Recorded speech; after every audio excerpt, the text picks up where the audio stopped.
என்கிட்ட குடுத்த ப்ராமிஸ காப்பாத்தணுன்றதுக்காக கிளையண்ட் வந்து இந்த நெயில்ஸ் வந்து ஆர்டர் பண்ணியிருந்தாங்க.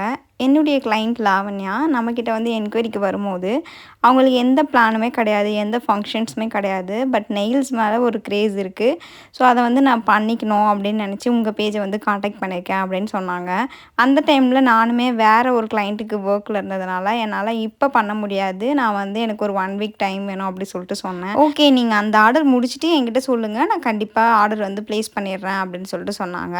பட் எனக்கு வந்து ஒரு நம்பிக்கை இல்ல. ஏன்னா மோஸ்ட் ஆஃப் த பேர் வந்து எப்படின்னா கேட்டுட்டு அதுக்கப்புறமா வந்து நம்ம திரும்ப போய் கேட்கும்போது, "இல்ல சிஸ்டர் இப்போதைக்கு வேணாம்" அப்படி சொல்லிட்டு சொல்லிடுவாங்க. அதனால லாவண்யாவுமே நம்மகிட்ட இப்படி தான் சொல்லப் போறாங்க அப்படி சொல்லிட்டு தான் நான் நெனச்சேன்.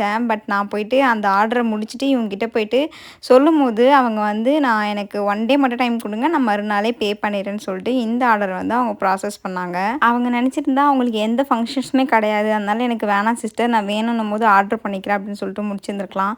பட் எனக்கு குடுத்த ப்ராமிஸ அவங்க காப்பாத்திருக்காங்க. இந்த மாதிரி கிளையண்ட்ஸ்லாம் சத்தியமா ஜெம் தான். இந்த நெயில்ஸ் எப்படி இருந்ததுன்னு கமெண்ட்ல சொல்லிட்டு போங்க.